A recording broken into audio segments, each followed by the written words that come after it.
It's a quiet afternoon in the small town of Brooksville, a place where people wave at each other from their front porches and kids play in the streets until dusk. The main street is lined with local shops, a diner, and a gas station. A man named Jack Turner, a veteran of the military, is driving home in his old pickup truck, the engine rumbling as he approaches his modest house at the end of the block. He's in his mid-40s, weathered from years of service and hard labor, but still strong. His eyes are sharp, and his posture speaks of discipline and years of respect. As Jack pulls into the driveway, his 13-year-old daughter, Sarah, comes rushing out of the front door. She's energetic, a little rebellious, but she's got her father's determination. She's wearing a hoodie and ripped jeans, looking like she's ready for a quiet evening at home. Sarah and Jack share a brief, heartfelt moment as he gets out of the truck. "Hey, kiddo," Jack greets her with a smile. "How's your day been?" Sarah shrugs but smiles back. "Same old dad. You know, school and then hanging with friends. Nothing exciting." They head inside together, the house warm with the smell of dinner. Cooking. Jack's wife, Linda, is in the kitchen, preparing their meal. It's a simple dinner, but it's all they need. Their life may be modest, but it's filled with love and a sense of quiet contentment. Little do they know, the peace they've found is about to be shattered. Outside, a group of motorcycles can be heard in the distance. The sound is low at first, almost like a faint hum, but it grows louder and closer. The roar of engines fills the air as a large biker gang, known as the Iron Vultures, barrels into the town. The gang is notorious for causing trouble wherever they go, but Brooksville has always been too small and too quiet for them to bother with. Until now. The sound of the motorcycles grows louder as the gang nears, shaking the quiet streets of Brooksville. At first, the townspeople don't think much of it. Biker gangs are a rare occurrence in this part of the country, and people have learned to ignore the occasional rumble of engines in the distance. But something feels different this time. The air feels heavy, as if the calm is just an illusion waiting to be disrupted. As the gang approaches, their leader, a hulking figure known only as Blaze, leads the pack. Blaze is in his 40s, with a thick beard, leather patches marking his gang affiliation, and a scar running down the side of his face. His reputation precedes him. He's known for his brutal leadership and vicious temper. He's got a few dozen men under his command, all of them hardened criminals with little regard for the law or anyone else's well-being. The gang pulls into the parking lot of a local dive bar called the Rusty Nail, a place the bikers have frequented whenever they've passed through the area. The owner, Hank, is a big guy with a big heart, but even he knows better than to get involved with this crew. He locks the doors behind them and pulls the blinds down, hoping they'll leave quickly without causing trouble. Inside the Turner household, Jack, Sarah, and Linda sit down at the table to eat dinner. The sound of the motorcycles is faint now, but they can still hear the low rumble in the background. It's hard to ignore, but they try to stay focused on each other. Jack raises an eyebrow as he chews his food. "You hear that?" he asks, looking at Linda. She nods. "Yeah, seems like a biker gang's in town. They usually just pass through though. Won't be any trouble." Sarah, always more aware of her surroundings than most kids, shifts uncomfortably in her seat.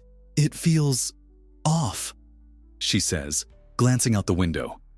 "They don't usually stop here." Jack looks out the window, narrowing his eyes as he sees the motorcycles parked outside the Rusty Nail. "Yeah, you're right. But don't worry. It's probably just a quick stop. We're fine here." As the night deepens, the gang inside the bar starts getting rowdy. The men slam their beers down on the counter, laughing too loudly and shouting over one another. But it's not the noise that's unsettling. It's the palpable tension in the air. The gang is itching for a fight, and there's a sense of something darker bubbling beneath the surface. Blaze watches the room carefully, his eyes scanning the faces of his men. He's got a particular interest in causing chaos tonight. There's a sense of urgency, as if they've got a purpose here, something more than just a drink and a quick fight. He gives a nod to one of his lieutenants, a wiry man named Rip, who quickly moves toward the back exit of the bar. Outside, The gang's bikes are parked haphazardly, engines idling and casting long shadows in the dimming light. The town's streets are nearly empty now, with most residents staying inside to avoid trouble. But Sarah can't shake the feeling that something is wrong. She keeps glancing out the window, her instincts telling her to be on high alert. Suddenly, she notices a group of men walking toward the house. They're not just passing by, they're heading straight for the Turner home. "Mom! Dad! There's people coming up the driveway." Sarah's voice is tight with panic.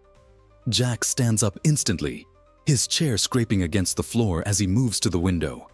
His hand instinctively goes to his side, where his military training has taught him to stay vigilant. He sees the men coming closer.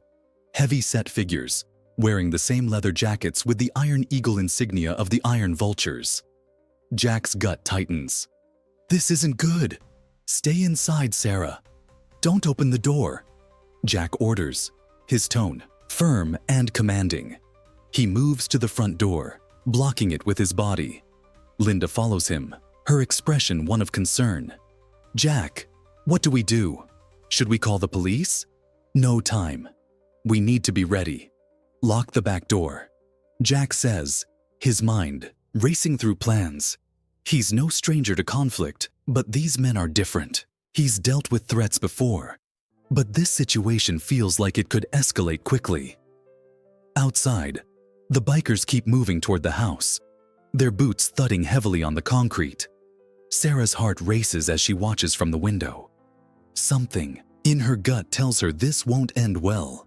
She looks up at her father, her protector, but she can see the worry in his eyes. Jack's muscles tense as he watches the bikers approach. He can feel the blood pumping through his veins, his senses sharp from years of training. There's a heaviness in the air, something ominous. He's been in situations where things could go south, but this feels different. These bikers aren't just passing through. They're here with a purpose. And that purpose? It doesn't sit well with him. As the men draw closer, Jack's hand tightens on the doorknob, and he looks back at Linda and Sarah. "Stay inside. Don't make a sound," he warns again. Linda nods, her face pale, and hurries to the back of the house, locking the door behind her. Jack watches her go before looking back out at the approaching bikers. Blaze is at the front of the group, moving with a purpose. His eyes flick from side to side as he sizes up the house, then locks onto Jack standing by the door. Blaze smirks, a predatory grin spreading across his face. He knows that Jack, from the way he's standing, isn't someone to mess with lightly. But that doesn't stop Blaze. He thrives on pushing limits, testing boundaries, and tonight, he's looking for trouble. Blaze steps forward, his boots crunching on the gravel as the rest of the gang fans out behind him. The air feels thick with tension, like the calm before a storm. "Hey, soldier boy," Blaze's voice rings out, deep and commanding, as he shouts toward Jack. "You've got a nice little family here. I bet you'd like to keep it that way, huh?" Jack's jaw clenches. He doesn't respond immediately, weighing the situation. It's not that he's afraid. He's calculating. He can't let them know they've got under his skin. "What do you want?" Jack finally calls back, his voice low and steady, but tinged with barely contained anger. Blaze laughs, a cruel sound that sends a shiver down Jack's spine. "Nothing you can give me, friend. I'm just here to collect what's owed to me. You know, a little payment for your troubles." He pauses, letting the words sink in. "But don't worry. I'm sure your little girl will make a nice offering." At the mention of Sarah, Jack's breath hitches. His protective instincts flare to life like a fire, and everything in him goes cold. His daughter, his baby girl. This is not going to happen. Before he can react, the rest of the gang moves closer, cutting off any chance of retreat. One of the bikers, a big man with tattoos crawling up his neck, steps forward and pulls a chain from his pocket. He swings it lazily in the air, the metallic clang sounding ominous. "Let's just get this over with, Blaze," the man grumbles, clearly itching for a fight. Blaze raises a hand, signaling for the others to hold back. His eyes never leave Jack's. "No need to rush, Rip. We're here for the long haul." Jack's heart races as he looks at the men surrounding him. He's outnumbered, outgunned. He can take down a few of them, but not all of them. Not without putting his family at risk. And he's not willing to do that. He stands tall, shoulders squared, his mind working overtime. His military training had taught him how to handle all kinds of pressure. But this wasn't a battlefield. This was his home, and his daughter's safety was his top priority. In a low, measured tone, he says, "You want money? Take it. You want to cause trouble? Go elsewhere. You hurt my family, and you'll regret it." Blaze steps closer, his face twisted in a cruel smile. "You misunderstand, Jack. This isn't about money. This is about power. And right now, I've got all of it." He eyes Sarah's window, a sinister glint in his eyes. "I think your daughter's just the kind of payment I'm looking for." Jack's blood runs cold at the words. He knows they're not just threatening him. They're threatening Sarah. They don't just want to intimidate him. They want to break him. And they'll use Sarah to do it. "Blaze." Jack's voice hardens, like steel. "If you even think about hurting her, I'll—" Blaze cuts him off with a sharp laugh. "You'll what? You're just one man, and we're all here, Jack. It's over." Without warning, the group of bikers charges forward, and the tension snaps, like a rubber band stretched too tight. One of them, a lanky man with greasy hair, shoves past Jack and heads for the front door. He slams his boot into the wood, making it splinter under the force. Sarah screams inside, but Jack's mind is already working, already moving. With lightning speed, Jack lunges at the biker, grabbing him by the collar and throwing him against the side of the house. The other bikers rush forward, but Jack stands his ground. This is his home, his family, and he'll do whatever it takes to protect them. But as he prepares to fight, he hears a terrifying sound. Sarah's voice, barely above a whisper, coming from inside the house. "Dad, help!" Jack's blood runs cold at the sound of Sarah's voice. It's not just a call for help. It's a cry of fear, of panic. He doesn't need to think twice. Every fiber of his being wants to burst through that door and get to her. But he knows he can't. Not yet. Blaze sees the shift in Jack's posture and grins, sensing the desperation that's starting to creep into Jack's resolve. "I told you," Blaze sneers. "We're here for her. No more running. No more hiding." The biker with the chain takes another step forward, flicking it menacingly. "You know, I heard they call you a tough guy, Jack. You fought in wars. Right. Bet you never fought anyone like us." Jack's chest tightens as he turns his attention to the door. The gang is closing in, and his instincts scream that he's running out of time. Sarah's voice echoes in his head, and his body moves, without thought. The longer they waste here, the more vulnerable she becomes. But just as Jack is about to make a move, something shifts in the atmosphere. A heavy weight descends on the street. The air is filled with the growl of more motorcycles. Louder this time. More coming, and fast. The bikers freeze for a split second, looking up and down the street as more gang members pour in. These aren't just the Iron Vultures. This is a rival group, one that has their own reputation to uphold. An alliance of outlaw bikers, infamous for their illegal dealings and violence. They're here for the same reason: power, control, and terror. Blaze clenches his fists. What the hell? His eyes narrow as he watches the rival gang approach, led by a tall, menacing figure named Razor. Razor's gang, known as the Red Reapers, has been a thorn in the Iron Vulture's side for years, and their appearance here signals an even greater threat.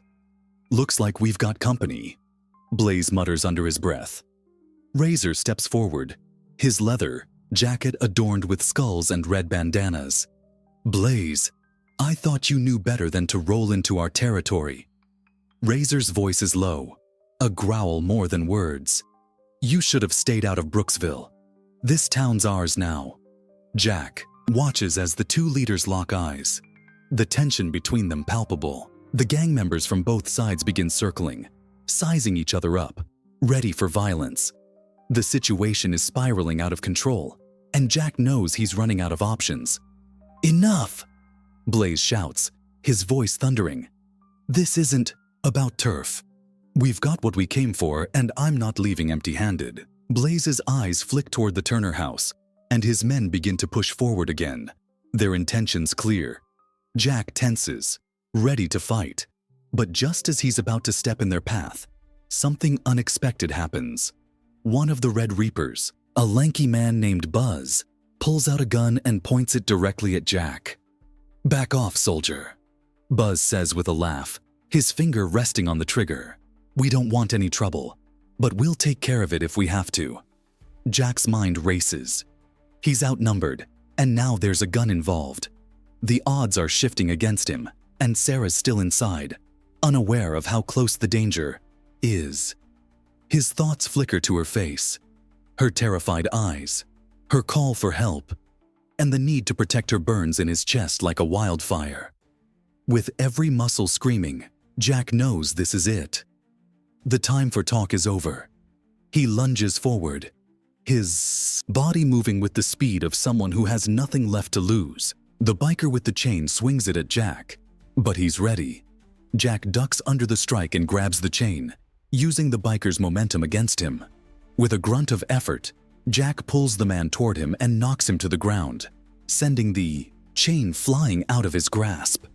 Before the other bikers can react, Jack grabs a nearby metal rod from the side of the house. He swings it like a club, knocking one of Blaze's men to the ground. The loud crack of bone against metal fills the air, followed by a yell of pain. But Jack doesn't stop. He knows that as long as one of these men is still standing, they're a threat to Sarah. Blaze steps back, watching the chaos unfold with a mixture of anger and admiration. "You're a damn soldier, Jack. I'll give you that," he growls. "But you're still outnumbered." Blaze's hand moves to his waistband, drawing a knife, a long, jagged blade that gleams in the light. He steps forward, and the other bikers circle in, ready to finish the job. Jack's grip on the metal rod tightens, but just as he's about to engage in a brutal fight to the death, a voice calls out from the doorway. "Dad, no!" It's Sarah. Her voice is filled with terror, but it's also a warning. Jack's heart stops for a moment as he turns, just in time to see one of the bikers lunging for her. "Sarah!"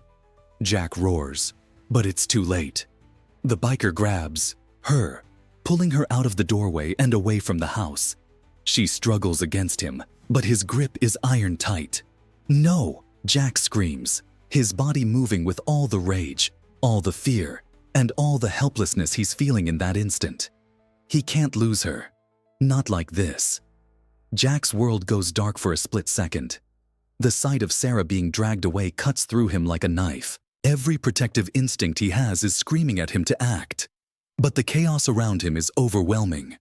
The bikers are closing in, and the Red Reapers are still lurking in the background, watching for an opening. The gun-wielding Buzz steps closer, still holding the weapon trained on Jack. "Stay back," Buzz warns, his voice low and steady, his finger hovering near the trigger. "This doesn't have to get any worse. Let her go, and you can walk away. This is your only chance." But Jack's resolve hardens like concrete. His eyes lock onto Sarah, struggling against the biker's grasp. Her fear is clear, her eyes wide with terror, and she's calling for him again. "Dad! Help!" It's like a shot of adrenaline straight to Jack's heart. He can't stand there any longer, unable to protect her, unable to move. Without thinking, Jack lunges forward, tackling Buzz to the ground in one swift motion. The gun flies from Buzz's hand, skittering across the gravel. Jack doesn't hesitate. His hands are around the man's throat in an instant, his body reacting purely on instinct. "Let her go," Jack roars, his voice hoarse with fury. But the biker who has Sarah, another hulking figure, his face twisted into a cruel grin, just laughs. You really think you can stop us, huh? The man sneers, tightening his grip on Sarah's wrist as she tries to pull away.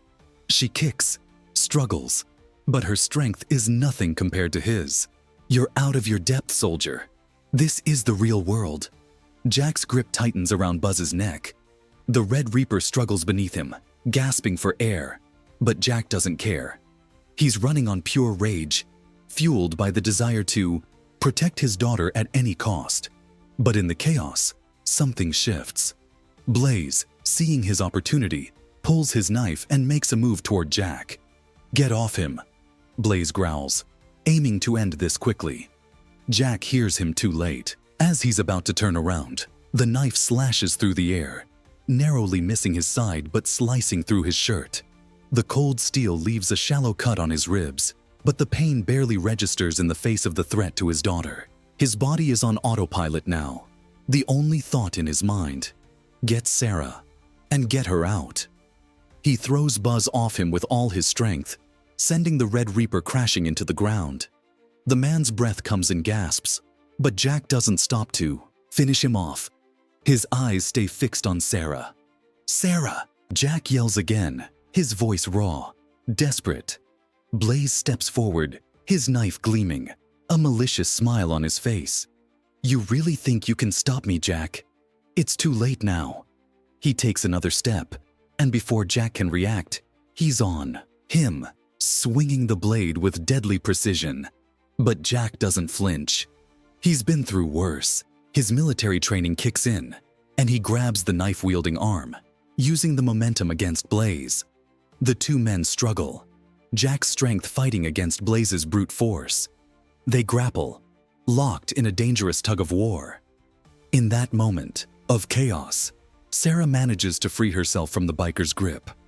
Her feet hit the ground with a thud as she stumbles away, but she's not fast enough. One of the iron vultures grabs her by the hair, pulling her back, his fingers digging into her scalp. Where do you think you're going, sweetheart? He sneers, laughing as Sarah screams. You're coming with us. Let her go, Jack yells, his voice breaking as he sees the terror in his daughter's eyes. He's never felt so powerless.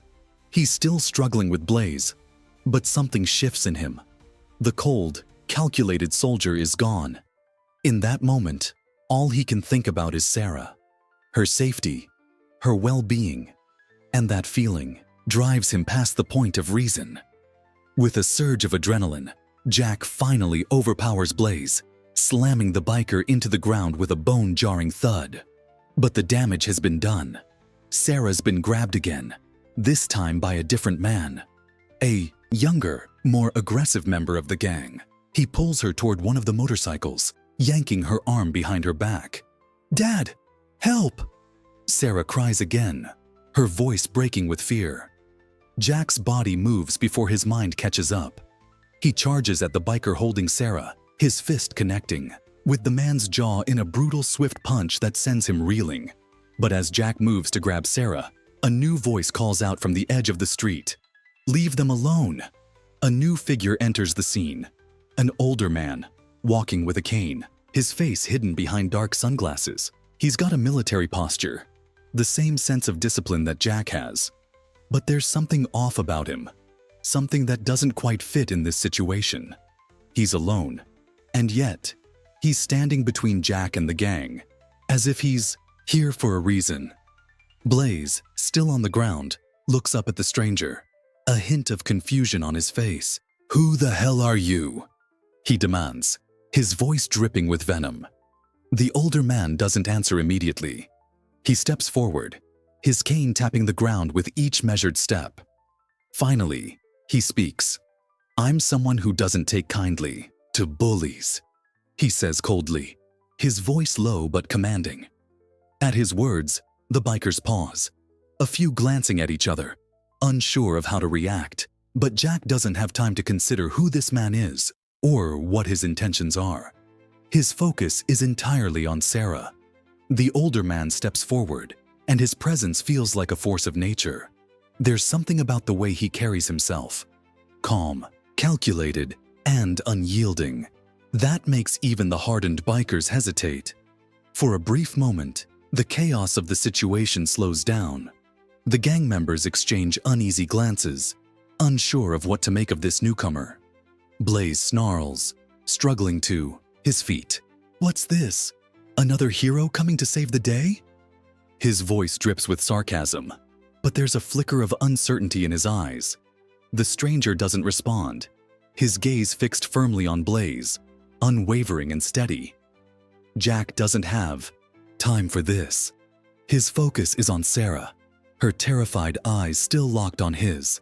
He sees the biker who has a firm grip on her arm, dragging her toward the motorcycle. Her arm is twisted awkwardly behind her back, and she's grimacing in pain. "Dad, please," she cries out again, her voice choked with sobs. That's all Jack needs. The older man may be an ally or just a distraction, but in this moment, Jack can't afford to question it. He barrels forward, ignoring everything but Sarah's safety. His fists are clenched, and his mind is a whirlwind of thoughts. Get to Sarah. Stop them. Protect her at all costs. The biker with Sarah turns to face Jack, a twisted grin on his face. "You think you can stop us, old man?" He sneers. But before he can make a move, Jack is on him. With a speed that surprises even himself, Jack grabs the man by the throat, yanking him away from Sarah with a powerful shove. The biker stumbles back, but Jack's grip tightens, and the man's face turns red with panic. "Let her go!"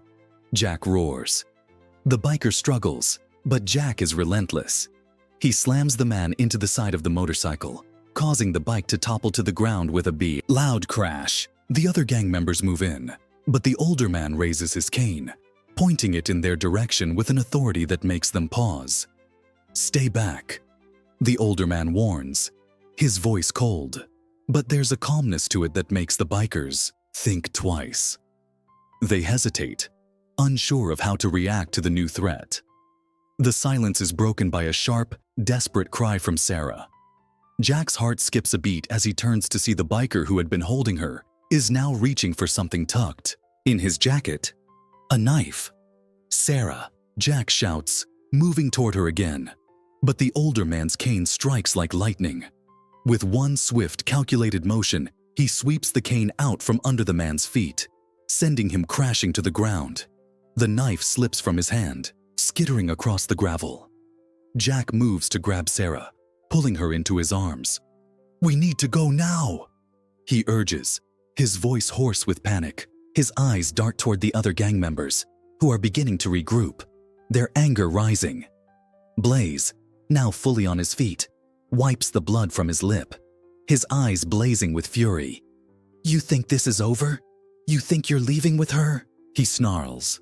The older man steps forward again, his cane tapping against the ground with each deliberate step. "Yes," he says simply, his voice calm and sure. "They are." Blaze scoffs, his hand going to his waistband, pulling out a second knife. "You want to die for them, old man?" He spits. The tension thickens, the air heavy, with the threat of violence. Jack keeps his arms around Sarah, pulling her closer to him, his mind racing for a way out of this. They can't stay here. He knows that, but every move they make, the gang grows more aggressive. Before Blaze can make another move, the older man's cane strikes again, this time in a precise arc aimed at Blaze's wrist. The knife slips from Blaze's hand, clattering to the ground. Blaze's eyes widen in shock, but before he can react, the older man presses the tip of the cane to his chest, keeping him at bay. "You want to test your luck, Blaze?" the older man says, his voice low and dangerous. "You've already lost," Blaze growls, his temper boiling over, but he doesn't reach for another weapon. Instead, he takes a step back, eyeing the stranger warily. The gang members behind him seem to fall into a similar stance, unsure of whether they should continue the fight or retreat. "Who the hell are you?" Blaze demands, his voice tight with frustration. The older man doesn't respond immediately. He simply looks over, his shoulder at Jack, nodding as if to confirm what they both know. This is the moment to escape. Jack doesn't hesitate, He takes Sarah's hand and pulls her toward the edge of the yard, moving quickly but keeping an eye on the bikers. He can feel the weight of the situation bearing down on him. They're still surrounded, and while the older man's presence is making the bikers pause, it's only a matter of time before they decide to retaliate. "Let's go," Jack says urgently to Sarah. "Run!" Before the gang can react, the older man steps back into their path, blocking their way to the street. "You're not going anywhere just yet," Blaze growls, a cruel smile playing at his lips. Jack's mind races. They're trapped. But then, the unexpected happens. From down the street, the sound of sirens begins to wail. Loud, growing closer. The bikers freeze. The Red Reapers and Iron Vultures exchange wary glances. They hadn't counted on law enforcement, and now, their entire plan is at risk. "Cops!" one of the gang members mutters, his eyes darting nervously toward the approaching sirens. Blaze's jaw tightens, and he turns on his heel, barking orders at his men. "Forget it. We'll finish this later," he growls, his voice full of venom. "Move out." The gang begins to disperse, climbing onto their motorcycles and revving their engines. Within moments, they're gone, vanishing down the street, the sound of their engines fading into the distance. Jack stands frozen for a moment, still holding Sarah close. His heart is racing, but relief floods through him as the immediate danger begins to dissipate. The older man turns to him, a quiet understanding in his eyes. "They'll be back," the man says simply. Jack nods, taking a deep breath. "I know, but for now, we're safe. The bikers are gone. The sirens are fading. The immediate danger has passed, but the fear remains, gnawing at Jack's chest." He stands with Sarah, both of them still in the yard, the cold air hanging around them like a suffocating fog. Jack doesn't let go of his daughter, not even for a second. His eyes scan the street, his mind racing. He knows the Iron Vultures and Red Reapers won't just forget this. They'll be back. The older man stands a few feet away, his cane still gripped tightly in his hand. His posture is as unyielding as it was before the bikers arrived, calm and composed amidst the chaos. Jack's mind flickers to the stranger's words, his warning, but Jack can't afford to focus on that right now. He needs to make sure Sarah is okay. "Sarah, are you all right?" Jack asks, his voice strained as he pulls her closer. Sarah doesn't speak at first. She's shaking, tears still wet on her cheeks, her breath coming in uneven gasps. But she nods, her small hand clutching Jack's arm. "I'm okay, Dad. I'm okay," she whispers, though it's clear she's still in shock. Jack pulls her in for a tight hug, burying his face in her hair. "I'm so sorry, baby. I should have..." He cuts himself off, the guilt threatening to drown him. If he'd only been more careful, if he'd only known the bikers would come for her. "Dad, don't," Sarah says, her voice small but firm. "It's not your fault." For a moment, Jack stands there, holding her, taking in the overwhelming relief that they're both still alive. But the anger inside him, the fury at what the bikers tried to do, is still burning. He looks up at the older man, who hasn't moved from his spot near the sidewalk. "Who the hell are you?" Jack asks, his voice gruff. The man doesn't flinch. He takes a slow, measured step toward Jack, his eyes still sharp and observant. "Name's Mason," he says, his tone neutral, almost emotionless. "I'm someone who's been keeping an eye on you for a while." Jack's eyebrows furrow, confusion flooding him. "Been watching me? What the hell do you mean by that?" Mason meets Jack's gaze with an intensity that sends a chill down Jack's spine. "You and your daughter are more important than you think. Those bikers, they weren't here by accident, and they won't stop until they have what they want." Jack shakes his head, disbelief written all over his face. "What are you talking about? I don't understand. Why my daughter?" Mason's gaze flickers briefly toward the house.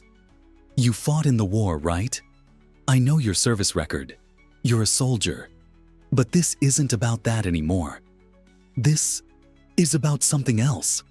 Something you haven't even realized yet. Jack's heart pounds in his chest. The pieces aren't fitting together. What do you know about my daughter? Mason steps closer, lowering his voice. It's not just about you, Jack. The bikers, they were hired, not just by some local crime boss, but by someone much bigger.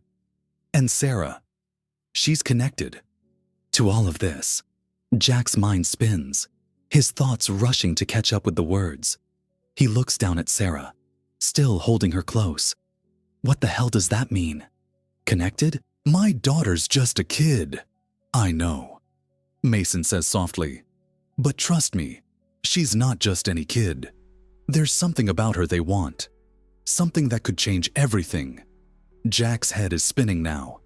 He looks at Mason, trying to make sense of the cryptic words. What do you want with us? Why are you helping? Mason doesn't immediately answer. Instead, he looks down the street, scanning for any signs of danger. The bikers are gone, but Jack doesn't feel safe. Not yet. I'm not doing this because I'm some kind of hero, Mason finally says, his voice calm but heavy with something Jack can't quite place. I'm doing it because I owe someone, and because I know what they're capable of. You're not the only ones they've targeted. Jack's mind races. Who else? Mason looks directly at him, his eyes sharp and cold. Other families. People with ties to military intel. People who know things that could put powerful people in jeopardy. And Sarah. She's connected to that, whether she knows it or not. Jack takes a deep breath, trying to process everything Mason's saying. It doesn't make sense. None of it makes sense. But there's something about the older man's demeanor that convinces Jack that he's not lying. You're telling me this is bigger than some bikers terrorizing my family, that there's a whole network involved? Jack asks, his voice low with suspicion and disbelief. Mason nods slowly. That's exactly what I'm telling you. And you need to prepare yourself, Jack. They'll be back. The bikers were just the beginning. Jack's stomach churns. He looks down at Sarah, still clinging to him, her body trembling. What do I do now? How do I keep her safe? Mason's expression softens, just slightly, as he places a hand on Jack's shoulder. You keep moving. You don't stay here. You can't afford to. They'll try to use your daughter against you. So you need to get her out of here. Get somewhere they won't expect. Trust no one except for the people you know can be trusted. And above all else, keep her safe. Jack's jaw clenches. You're not coming with us? Mason shakes his head, his gaze unwavering. I have my own fight to deal with, but I'll be watching. If you need me, I'll find you. Jack's mind races. He doesn't know if he can trust this stranger, but he knows one thing for sure. The danger is far from over. Sarah's life is at risk, and the war they're about to enter is much bigger than he ever imagined. Jack takes a deep breath and pulls Sarah closer. Let's go, he says, his voice firm, filled with a determination that burns deep inside him. We're not staying here. Not for a second longer. They turn toward the house, and as they move inside, Jack's eyes flick to Mason one last time. The older man stands there, still watching, his face expressionless. But there's a glint in his eyes that makes Jack uneasy. The door shuts behind them, but the weight of what's coming presses down on them. The battle for Sarah's safety has only just begun. Inside the house, the door clicks shut behind them. The sound of the locks falling into place seems almost deafening, and for a moment, Jack just stands there, his back to the door. His breathing is heavy, his mind reeling from everything Mason said. He looks down at Sarah, who's still holding tightly to his side. Dad, I'm scared, Sarah says quietly, her voice barely more than a whisper. Jack kneels down to her, level, his hands resting on her shoulders. Her face is pale, her eyes still filled with that wide, terrified look. She looks like she's been through something far beyond her years. something no child should ever have to experience. But he knows that this is just the beginning. His protective instincts surge again, but now it's not just about keeping her safe from the bikers. There's something bigger, something more dangerous, lurking in the background. "I know, baby," Jack says softly, his voice filled with an unspoken promise. "I know, but I'm not going to let anything happen to you. We're going to get through this. Together." His words seem to calm her, at least for the moment. She nods slowly, her breathing steadying as she clings to him. Jack holds her for a few moments longer, finding comfort in the warmth of her small body pressed against him. But he knows they can't stay here. Not after what just happened. Not with the threat still looming. "We need to leave," Jack says firmly, pulling away from her just enough to look into her eyes. "We're not safe here. I don't know how much time we have before they come back, but we need to be ready."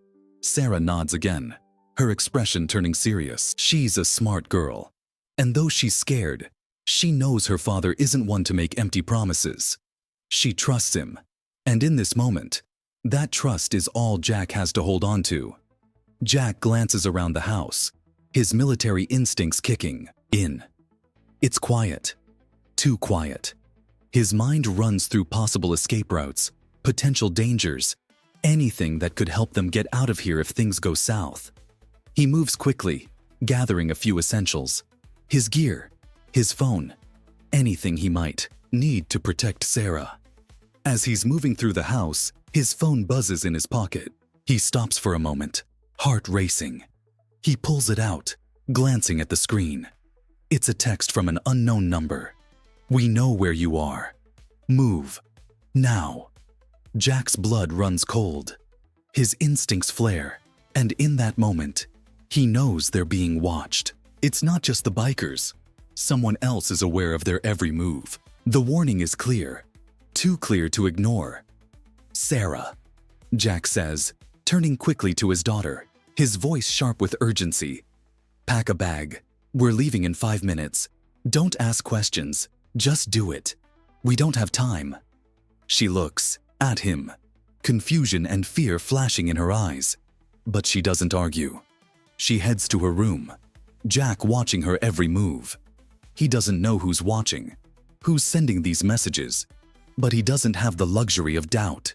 He has to keep moving, keep thinking 2 steps ahead, and make sure Sarah doesn't get caught in whatever web is closing around them. Jack moves quickly, securing the house, checking the windows, making sure the door locks are all in place. His mind races. There's no time to waste. He goes to the back door and looks out into the yard. It's empty now. The bike's gone. But it's not the bikers he's worried about. It's the shadowy figures Mason warned him about. The ones who seem to always be one step ahead. Jack's stomach churns at the thought of them closing in. The sound of footsteps approaching from down the hallway pulls him back to the present. He turns to see Sarah emerging from her room, her backpack slung over one shoulder, her face set with determination. "We ready?" Jack asks, trying to keep his voice steady. Sarah nods. "Ready." Jack takes a deep breath. He grabs his own bag, slinging it over his shoulder, and moves toward the door. He can feel the weight of the decision pressing down on him. Once they leave, there's no turning back. They can't afford to be found, not with Sarah's life on the line. "We'll get through this," Jack mutters under his breath, more to himself than to Sarah. He looks at his daughter one last time before opening the door. "Stay close to me, all right? Don't let anyone separate us." She nods without hesitation, her trust in him unwavering. Jack can't afford to let fear take over. He has to stay strong. For her. With a final glance over his shoulder, Jack opens the door. The cool night air hits them like a wave, and they step outside. Disappearing into the shadows of the night, they move quickly, not daring to look back. As they head for the car, Jack's mind doesn't stop. He's thinking of all the places they could go, all the safe houses he knows, all the ways to stay off the radar. But the message was clear. They know where he is, And no matter where they go, they won't be safe until the truth comes out. As Jack starts the car, Sarah's voice breaks through his thoughts. "Dad?" she asks softly. "Yeah?" Jack responds, his hands gripping the steering wheel tight. "Do you think we'll ever be safe again?" Her voice is small, filled with a quiet fear that she's trying to hide. Jack doesn't answer immediately. He can't lie to her, but after a moment, he gives her the only answer he has left. "I don't know," he says honestly, "but I'll make sure they never hurt you again. I promise." They drive off into the night, the road ahead uncertain and full of dangers they can't yet see. Jack's grip tightens on the wheel, his eyes scanning the road, his mind racing with the possibility that someone might be following them. The hunt has begun. The car hums as it cuts through the darkness, the headlights illuminating the empty road ahead. Jack's mind is a blur of calculations, fears, and instincts, all pushing him forward. The silence in the car is oppressive, broken only by the soft sound of Sarah's breathing in the seat beside him. She's quiet, her gaze fixed on the road ahead, but Jack can see the way her fingers are twitching, the way she keeps glancing at the rearview mirror, as if expecting someone to appear in the distance. Jack knows what she's thinking. He feels the same. No matter how far they drive, how fast they go, the threat is always there. The bikers, the unknown figures, the cryptic messages. It's all closing in on them. "Dad, where are we going?" Sarah asks, her voice small but steady, breaking the silence. Jack keeps his eyes on the road, his grip tightening on the wheel. "We're going to lay low for a while. I've got a place we can go where no one will think to look for us." Sarah nods, but there's a lingering doubt in her eyes. She's scared, and Jack can't blame her. She's only 13, but the things she's seen in the last few hours are enough to haunt a lifetime. He has to keep it together. For her. The car rumbles on, and Jack's mind drifts to Mason, the old man who had appeared out of nowhere, seemingly knowing everything about them. Jack can't shake the feeling that Mason was more than just some stranger who stumbled upon them in their moment of need. There's something about him, something that doesn't add up. How does he know so much about Jack's past? About Sarah? And why is he so intent on helping them? The question gnaws at Jack, but he pushes it aside. Right now, all that matters is getting Sarah to safety. They'll figure out everything else later. They take a turn off the main road, heading into a rural area that Jack hasn't visited in years. It's remote, isolated, a place where no one will be able to find them easily, the kind of place that doesn't show up on a GPS. Jack's instincts tell him this is the safest option for now. After a few miles, they pull up to a small cabin tucked away in the woods, just off a dirt road. The place is run down, a little dilapidated, even, but it's secluded, perfect for what they need. Jack kills the engine and looks at Sarah. "Stay close," he says softly. "I'm going to check the place out first." Sarah nods, her face a mixture of fear and exhaustion. She doesn't question him, just watches as Jack opens the door and steps out into the cold night air. The crunch of gravel under his boots echoes in the stillness as he moves toward the cabin, his hand on the gun hidden in his jacket. He's been in too many dangerous situations to take any chances now. The cabin's windows are dark, its door ajar. Jack approaches slowly, every sense alert. He doesn't think anyone else is here, at least not yet, but he can't afford to be wrong. He checks the perimeter, scanning for any signs of movement, any clue that someone has been here recently. Satisfied, he goes inside, making sure the place is clear. It's dusty, untouched for what looks like years, but it's solid. The old wooden floors creak under his boots as he moves through the rooms, checking the windows and doors, ensuring everything is secure. He grabs a flashlight from his bag and shines it around the dark corners, just in case. When he's sure the cabin is safe, he heads back to the car, motioning for Sarah to follow. She gets out, her eyes wide as she takes in the rundown place. "It's not much," Jack says, trying to reassure her, though his voice is strained. But it'll be safe for a while. Sarah doesn't say anything, but she follows Jack inside without protest. The silence between them is heavy as she looks around the cabin, her expression unreadable. Jack can see the way she's trying to process everything. The danger, the fear, the chaos that's become their life. Jack leads her to one of the bedrooms, the room with a small, dusty bed tucked in the corner. "This is where we'll stay, for now," he says. "We're going to keep our heads down. Stay quiet. Keep out of sight." Sarah sits down on the bed, her eyes tired, her body slumped with exhaustion. She looks up at him, and for a moment, Jack sees the vulnerability in her eyes that she's been hiding. "I don't want to be scared anymore, Dad," she says quietly, almost pleading. Jack's heart tightens, and he walks over to her, sitting down beside her on the bed. "I know, sweetheart. I know, but I promise you, we're going to make it through this. I'll keep you safe." He pulls her close, holding her tightly, trying to offer her some comfort, though inside, he's just as scared as she is. He doesn't know how much longer they'll be able to hide, how long they'll be able to run.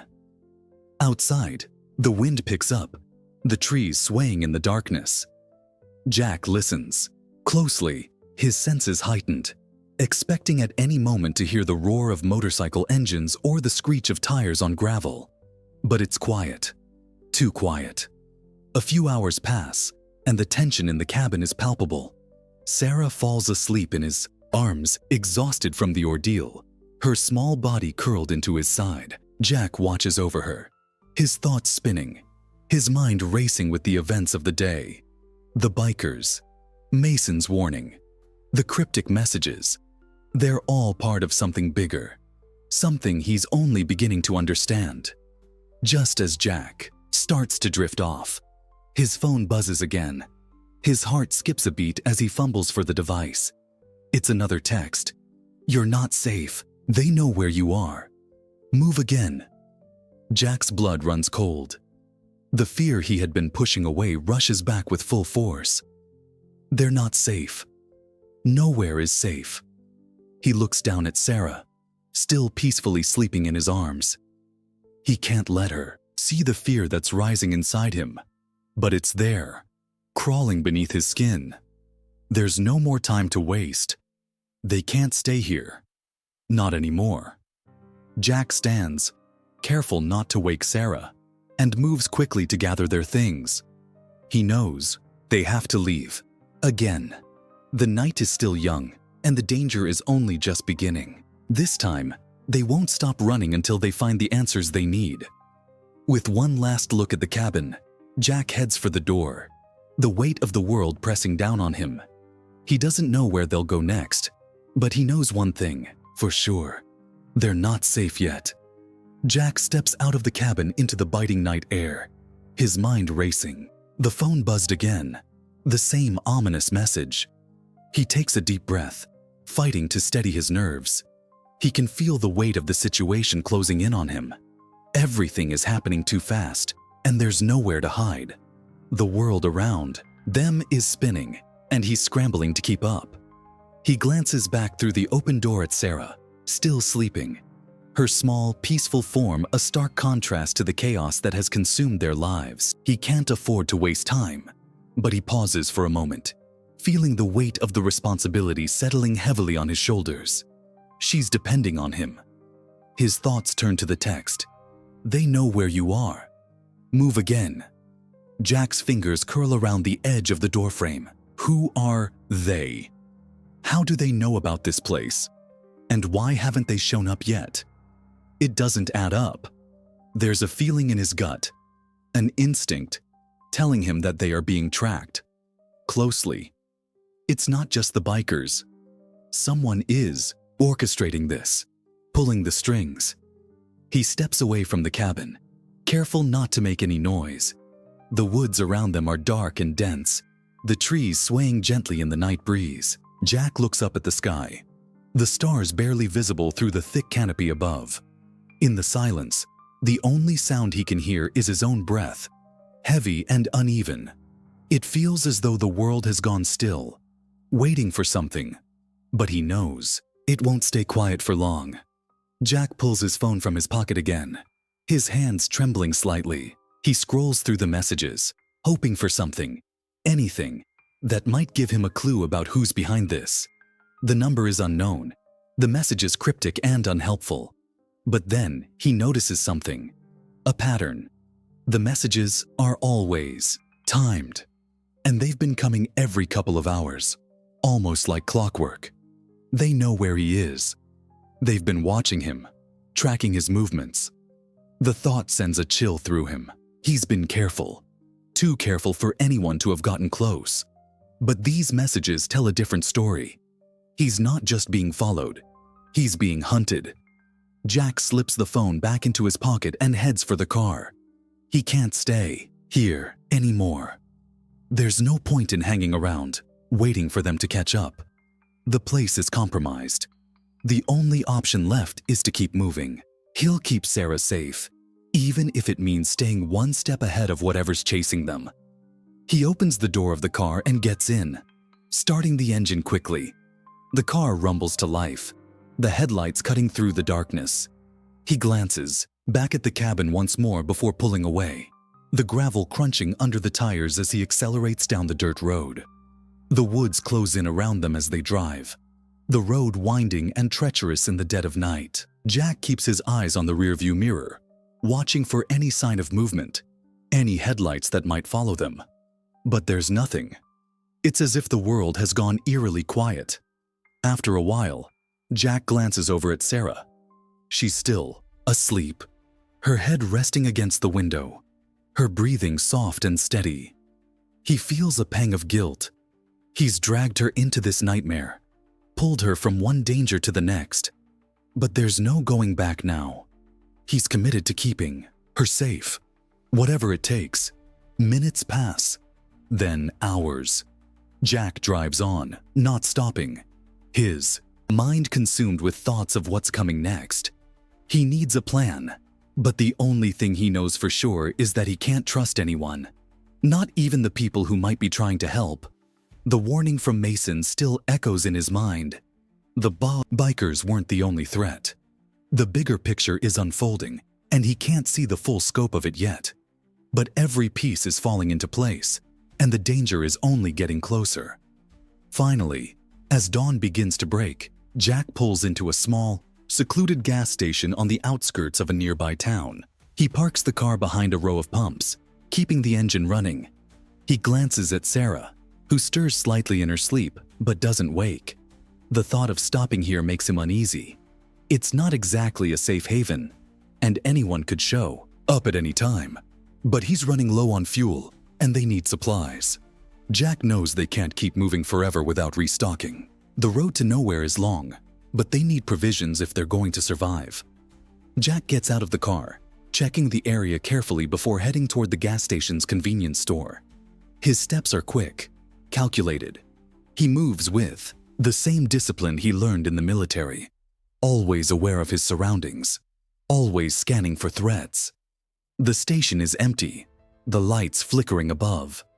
Jack walks through the aisles, grabbing food, water, and anything that could be useful.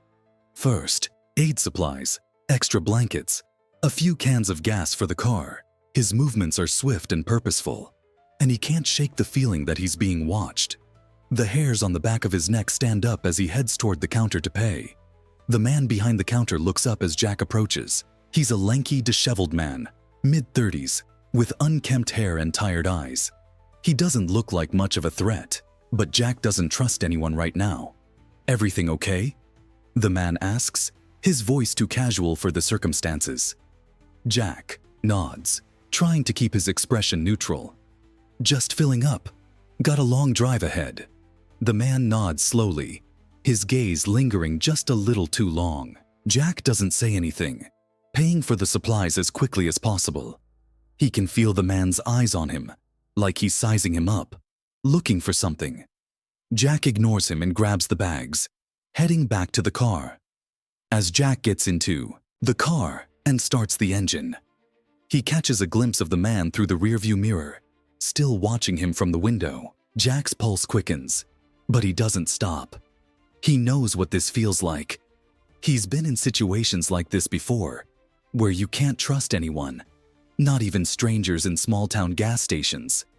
He drives off quickly, not looking back, but the unease in his gut only grows stronger. The world feels smaller now.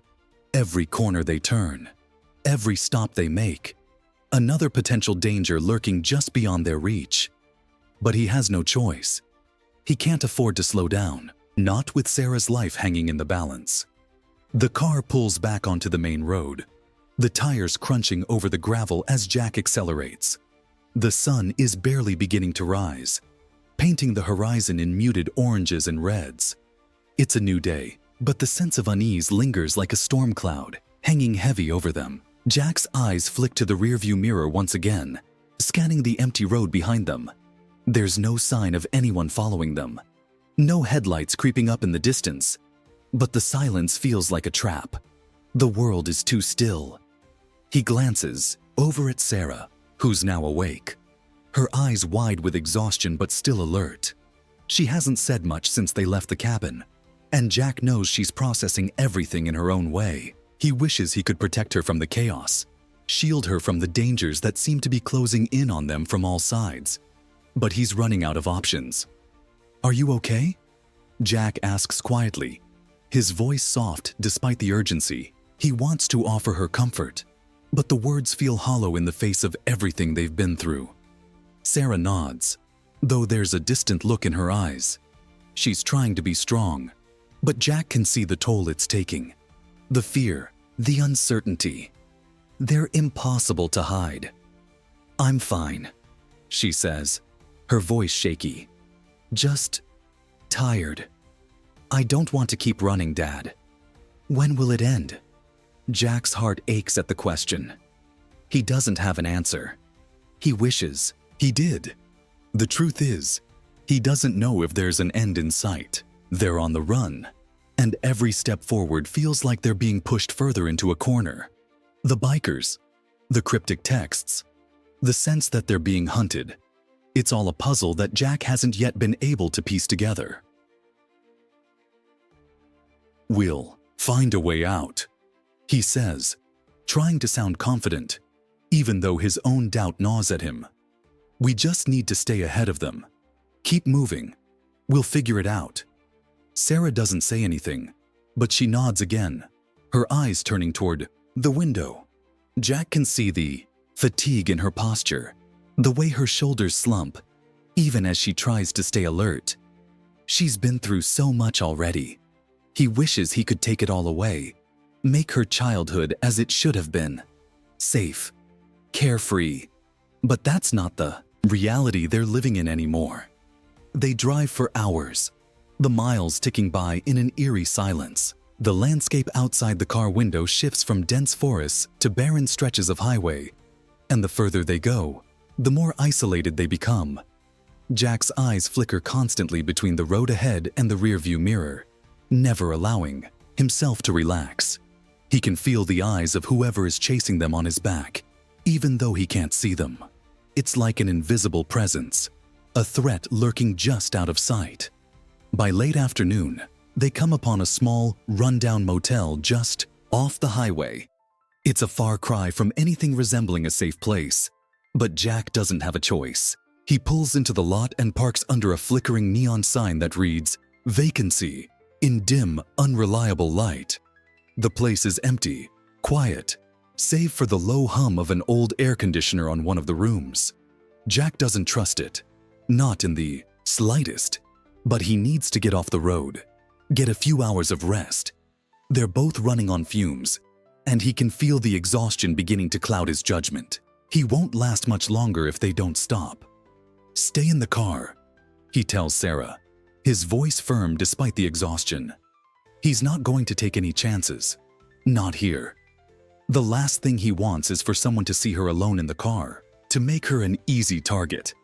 "I'll be right back," Jack adds, giving her a reassuring smile that doesn't reach his eyes. Sarah hesitates but nods, her hands gripping the edge of the seat. Jack opens the door and steps out into the heat. The air smells musty, and the distant sound of crickets fills the otherwise quiet evening.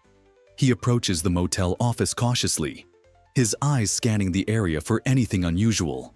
The office. Doctor creaks as he opens it, the dim light inside casting long shadows across the room. A man stands behind the counter, his face tired and unshaven, eyes half-lidded from what seems like a long day. "Just a room for one night," Jack says, his voice calm, but there's an edge to it. He's always on alert, always watching. The man nods slowly. "Got one room left," he mumbles. $50. "You paying cash or card?" Jack hands over cash without hesitation, his hand brushing the bills as he counts them out quickly. The man hands him a key with a plastic tag attached to it, but his gaze lingers on Jack for just a second too long. Jack doesn't say anything, but he feels the man's eyes follow him as he turns and walks back toward the car. He can't shake the feeling that someone's watching. His instincts scream at him to keep moving, but he knows they can't. Not yet. They need rest, even if it's just for a few hours.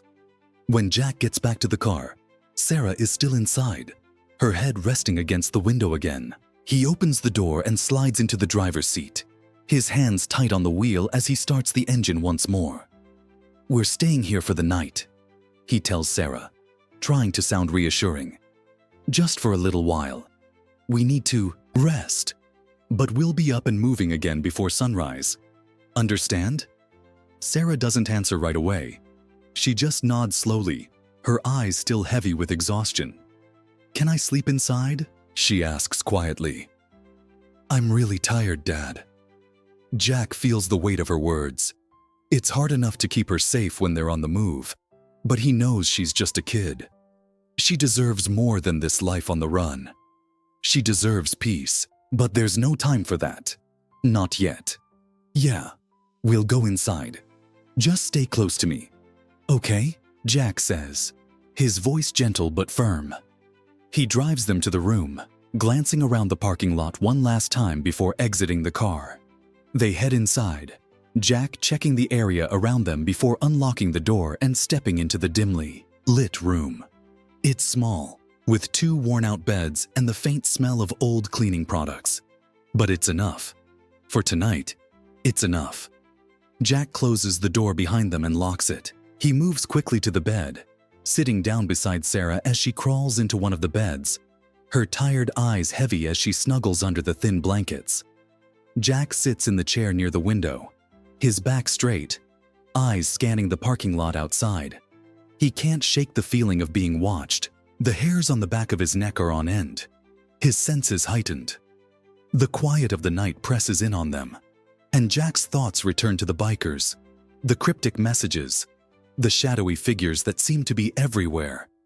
He's not safe, not yet, but he'll fight to keep Sarah safe, no matter what it takes. As the night stretches on, Jack's exhaustion starts to catch up with him, but he forces himself to stay alert. Sleep is a luxury they can't afford, not until they know they've truly outrun whatever's coming after them. The night drags on in a restless blur. Jack's eyes dart between the clock, the window, and the door, every creak in the building or rustle outside, sending his pulse spiking. He hasn't slept. Not really. It's been hours, but he can't allow himself to relax. Not yet. His mind races with every possible scenario. He's learned the hard way that it's better to be prepared for the worst. And right now, the worst feels imminent. Sarah is asleep in the bed, her face pale and peaceful in the dim light, the sheets tangled around her small frame. Jack's heart aches when he looks at her. She's been through so much in the last 24 hours. So much for a 13-year-old to handle. Her world has been turned upside down, and Jack can't help but feel like he's failed her in some way. He promised her that she'd be safe, that he'd protect her, but the threat keeps growing, closing in on them from every direction. His phone buzzes again, a text from the same untraceable number. Jack's fingers tremble as he reads the message. "You're running out of time. They're closer than you think. Keep moving." Jack's blood runs cold as he rereads the text. He doesn't need to be told that they're in danger. He can feel it in his bones. The constant threat is suffocating, and he knows that whoever's hunting them won't stop until they're found. It's not just the bikers anymore. This is bigger. This is about something Jack doesn't understand yet. He looks back at Sarah, still asleep, her quiet breathing a reminder of everything he's fighting for. He has to keep her safe, no matter what. He quietly stands up, trying not to wake her. He checks the locks on the door again, his fingers brushing over the cool metal as his mind races. He can't shake the feeling that they're being watched. He knows it sounds paranoid, but every instinct in his body is screaming at him that danger is already too close. Jack's thoughts turn back to the biker gang, the ones who first set everything in motion, the ones who'd accosted them earlier. There's no doubt in his mind that the bikers are connected to something far more dangerous, and the cryptic warnings only confirm it. But why had they targeted Sarah? Why now? What did they want with her?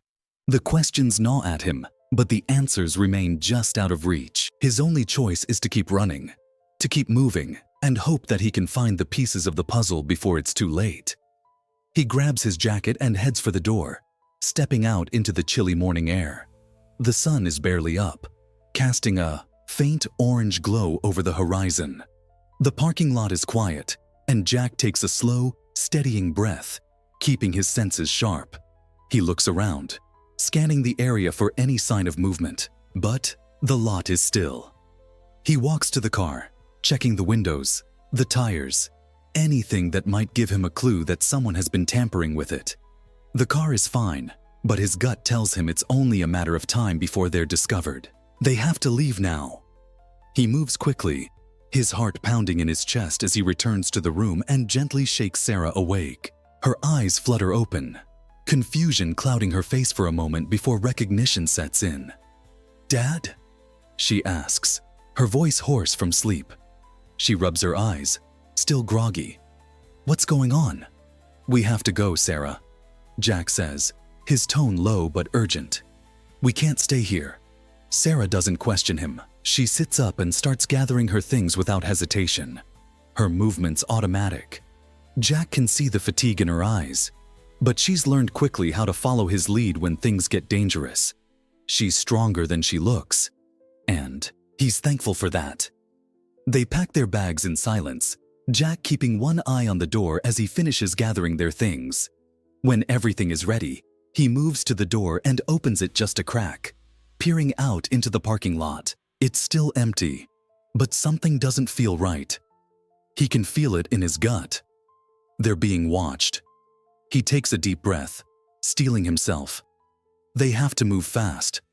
The longer they stay, the more chance there is that someone will show up, someone who isn't friendly. Jack turns back to Sarah. "Stay close. Don't make a sound. We're leaving." She nods, and together, they slip out of the room, Jack locking the door behind them. They move swiftly through the lot, keeping to the shadows as much as possible. The car is just a few steps away, but every second feels like an eternity. Jack's pulse races, his senses heightened, every sound around them amplified in the still, morning air. They reach the car without incident, and Jack quickly starts the engine.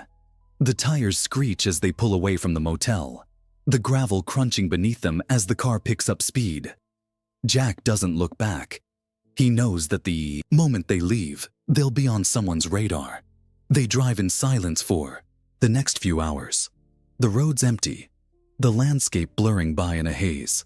Jack keeps his eyes fixed on the road ahead, but his mind is elsewhere, constantly running calculations, mapping out escape routes, planning for the next move. He doesn't know where they'll go next, but he knows one thing for sure: they can't stop. As the hours pass, Jack's thoughts are interrupted by the sound of a siren in the distance. He tenses, his grip on the wheel tightening. The sound is faint at first, but it grows louder, closer. His eyes flick to the rearview mirror, and his stomach lurches when he sees it.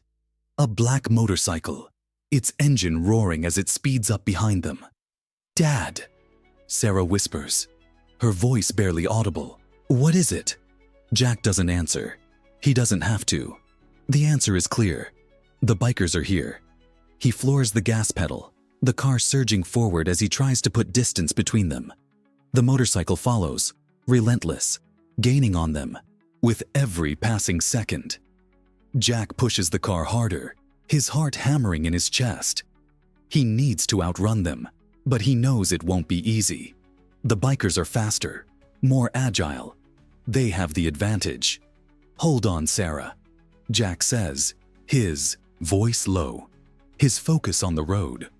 It's going to get rough. The roar of the motorcycle is deafening now, and Jack knows that the chase has officially begun.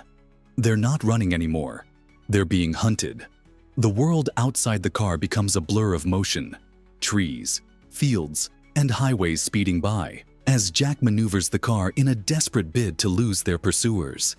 The motorcycle is closing in fast, the rider weaving skillfully through traffic, staying right on their tail. Jack grits his teeth, trying to think of a way out of this. But the options are running out. The only thing he knows for sure is that if he stops, if he slows down, they're done. The roar of the motorcycle behind them grows louder, the rider's relentless pursuit a constant reminder of the danger they're in.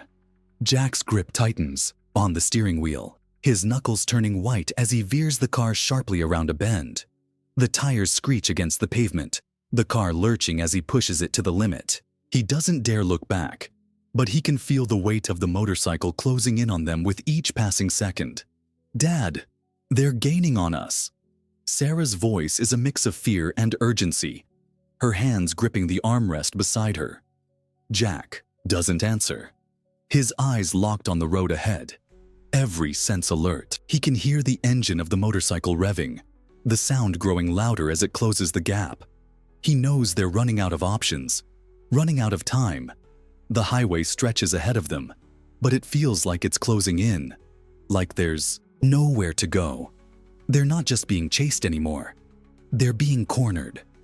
A glance in the rearview mirror confirms his worst fear. The biker is almost on top of them now, a sleek black motorcycle cutting through the air like a predator. On the hunt, the rider's face is obscured by a helmet, but there's no mistaking the aggression in the way he's maneuvering the bike, shifting from lane to lane as if daring Jack to try and outrun him. Jack swallows hard, his mind racing for an escape. There's no way he can outrun the biker on this stretch of road. The highway is too open, too exposed. He's a sitting duck. He needs to lose the biker, or they'll be trapped. And if they're trapped, there's no telling what will happen to Sarah. He can't. He won't let that happen. "Hold on!" Jack growls, his foot slamming harder on the accelerator. The car lurches forward, the engine roaring in protest, as Jack pushes it faster, trying to shake the biker off their tail. The car sways as they hit a series of sharp turns, the tires screeching as Jack navigates the curves with precision, hoping it's enough to throw the biker off. But the rider is relentless, shifting seamlessly between the twists in the road, staying right behind them. "Please, Dad, what are we going to do?" Sarah's voice trembles, her fear palpable in the small space of the car. Jack's mind races. There's no way they're going to outrun the biker, not on a straight road. But what if they could force him to take a detour? What if they could get into an area where the bike wouldn't have the same advantage? He spots it, a narrow side road branching off the main highway ahead. It's risky, but it's their only chance. Jack's heart pounds as he makes a split-second decision. "Get ready," he mutters under his breath, swerving the car toward the turn. The tires screech against the pavement as the car drifts off the main road, narrowly avoiding a guardrail. The gravel road ahead is rough, uneven, but it's their only shot at losing the biker. The motorcycle's engine roars behind them, the rider unwilling to back off. Jack can't afford to let up, not for a second. He slams the wheel to the right, navigating the jagged terrain with all the skill he's acquired over the years. The car bounces, jolting them both, but Jack doesn't stop. Every bump, Every rock that slaps against the undercarriage of the car only fuels his determination. Behind them, the motorcycle follows, kicking up dust in its wake. The rider's speed is unmatched on the open road, but Jack knows he has an advantage now. He's forcing the biker onto his turf.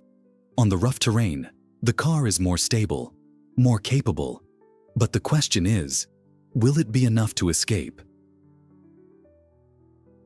As they continue down the bumpy, winding road, Jack's thoughts are consumed by one singular goal: get to the cover of trees. If they can lose the open space and get into the forest, the biker will have to slow down.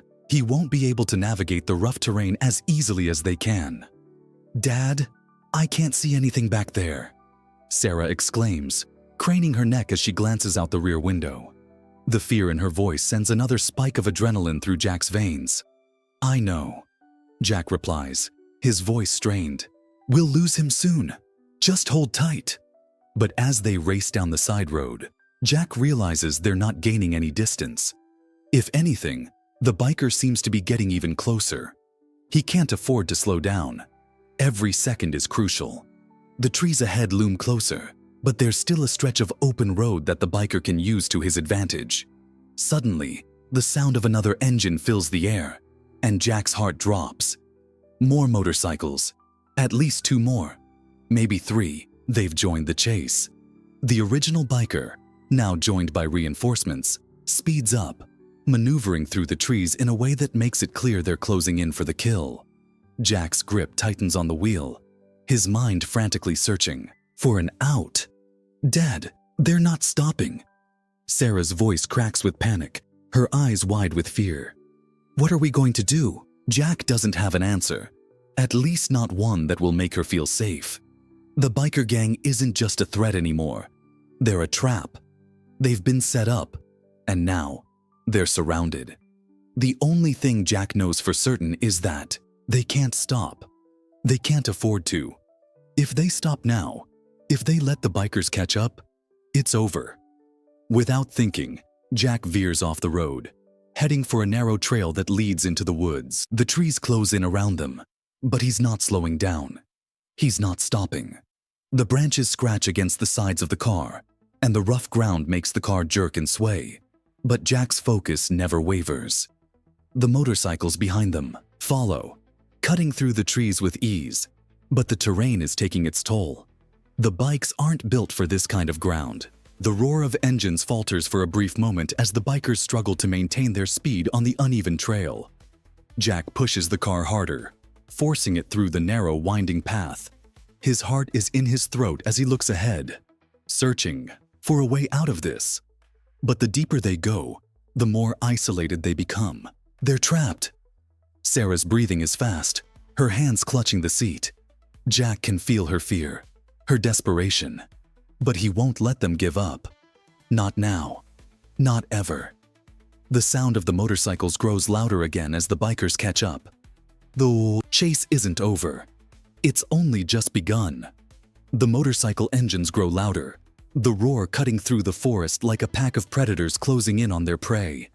Jack's heart races, his breath shallow, as his eyes dart between the winding trail ahead and the rearview mirror. The bikers are relentless. Every bump, every sharp turn, only seems to bring them closer. His hands tremble as he grips the wheel, trying to maintain control as the car bounces and jerks over the uneven ground. The trees around them blur in a wash of green and brown, the underbrush scraping against the sides of the car as he forces it forward. He's pushing the car to its limits, knowing that the deeper they go into the woods, the harder it will be for the bikers to follow. But he can't shake the feeling that they're being driven into a trap. The further they go, the more they're isolated, cut off from the rest of the world. The bikers have the advantage in this terrain. They can maneuver with ease, while Jack is relying on a vehicle that's not built for off-road chases. The odds are stacking against them, and Jack knows it. Behind him, the sounds of the motorcycles grow closer, the growl of the engines vibrating through the air. He glances at Sarah in the passenger seat, her face pale with fear, her eyes wide as she clutches the seatbelt. She's terrified, and he can see it in her expression. But there's no time to comfort her now. They need to get out of this, and fast. "Dad, they're right behind us," Sarah cries, her voice trembling. She grips the armrest harder, her knuckles white. "What are we going to do?" Jack doesn't answer at first. There's nothing he can say that will make her feel better. The truth is, he doesn't know what to do. But there's no time for doubt now. He has to keep moving. Keep them both alive. The trail ahead forks into two paths, and Jack doesn't hesitate. He swerves sharply to the left, narrowly avoiding a large rock that juts up from the ground. The car slides for a moment, the tires screeching in protest, but Jack regains control and powers through the turn. Behind them, the motorcycles follow the same path, the bikers undeterred by the rough terrain. They're close now, too close. Jack can feel the heat from the engines even as he pushes the car faster, his foot pressed firmly on the gas. He needs to lose them. They need to find an escape route before they're trapped. The trees begin to thin ahead, a small clearing coming into view. It's their only chance. If they can make it to the clearing, they can get back onto a main road. It's their one shot at escaping the bikers. "Sarah, we're almost there," Jack says, his voice tight with determination. He doesn't dare look at her, but he can hear the fear in her voice as she asks, "Are they still behind us?"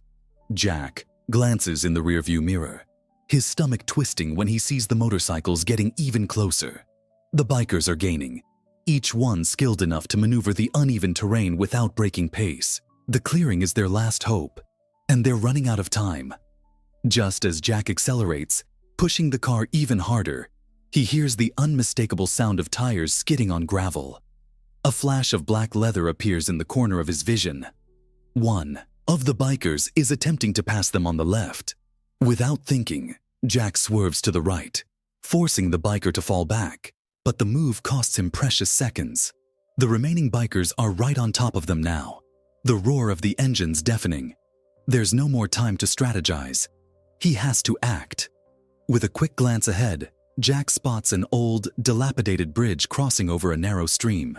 The bridge is rickety, the wood splintered in places, but it's the only option they've got. He slams on the brakes just as they reach the edge of the bridge, the tires screeching as he spins the wheel, sending the car barreling toward the bridge entrance.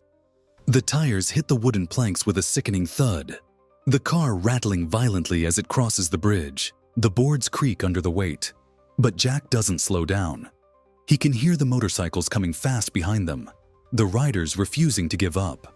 The bridge is narrow, barely wide enough for the car to make it through. Jack keeps his foot on the gas, the engine roaring as they push forward, the car bouncing from the uneven surface.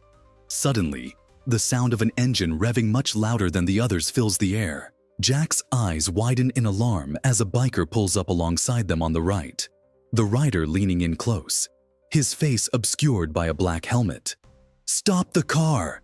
the biker yells, his voice muffled by the helmet. But the demand is clear. The biker reaches out with one hand, trying to grab the door handle. Jack's pulse spikes. He's not stopping. He won't stop for them. The biker lunges again, his gloved hand smacking against the door with a loud thud. But Jack swerves, sending the motorcycle skidding off the edge of the bridge. The bike teeters dangerously close to the edge but manages to stay upright, just barely. The rider struggles to regain control, but Jack doesn't stop.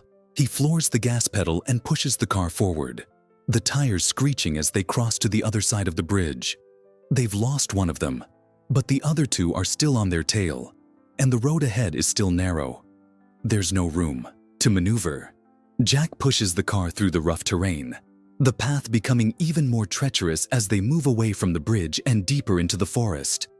Ahead, a massive stone wall emerges, an old quarry or abandoned structure long forgotten. By time, it's their only way out. If they can make it there, they'll have cover. It's a long shot, but it's all they've got. "Dad, what are you doing?" Sarah asks, her voice desperate now. "We can't keep this up. I'm getting us out of here," Jack replies, his tone grim but determined. He pushes the car forward, the road growing even more precarious as they head toward the stone structure. The sound of the motorcycles grows louder, but Jack doesn't look back. They need to make it. They can't stop. Not yet. The quarry looms, ahead like a dark fortress, its towering stone walls rising up from the earth.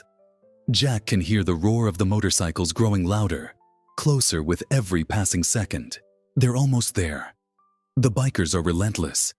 He's not sure how much longer they can keep this up. His hands shake with exhaustion, but he won't stop. Not yet.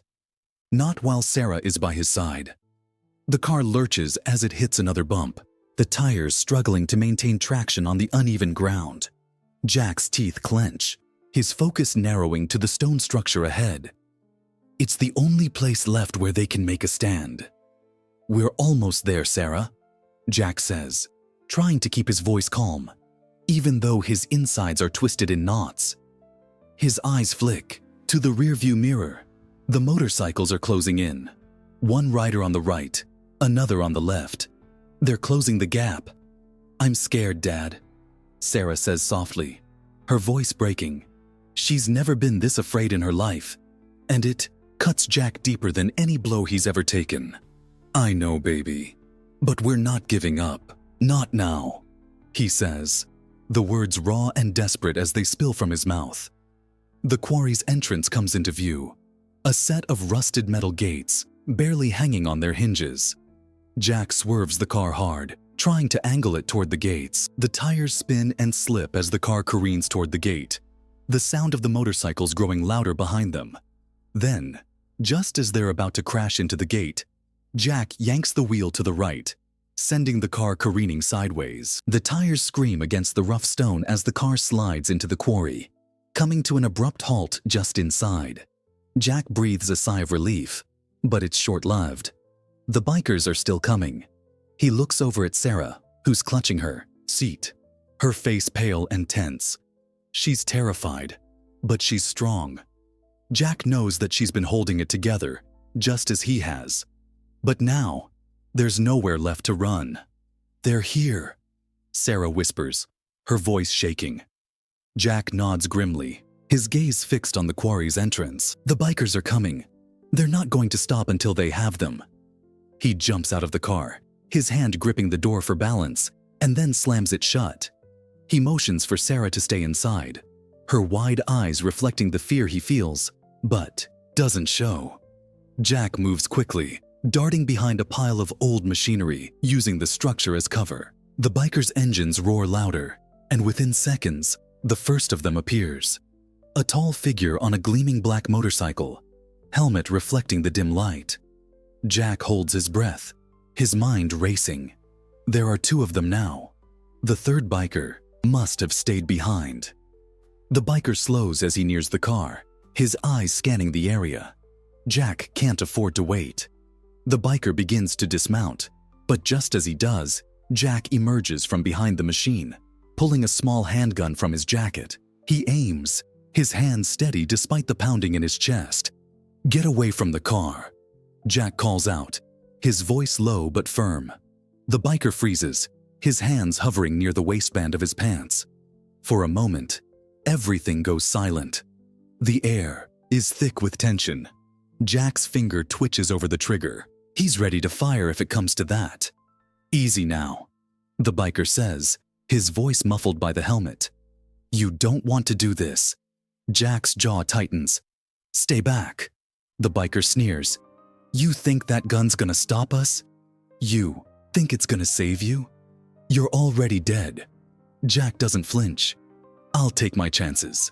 The biker laughs, a low, mocking sound, before his hand drops to the gun at his side.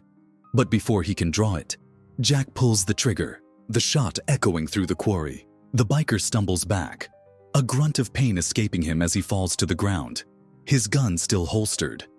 The other biker charges forward, but Jack is already moving. He ducks low, taking cover behind another piece of machinery as the second biker draws his own weapon.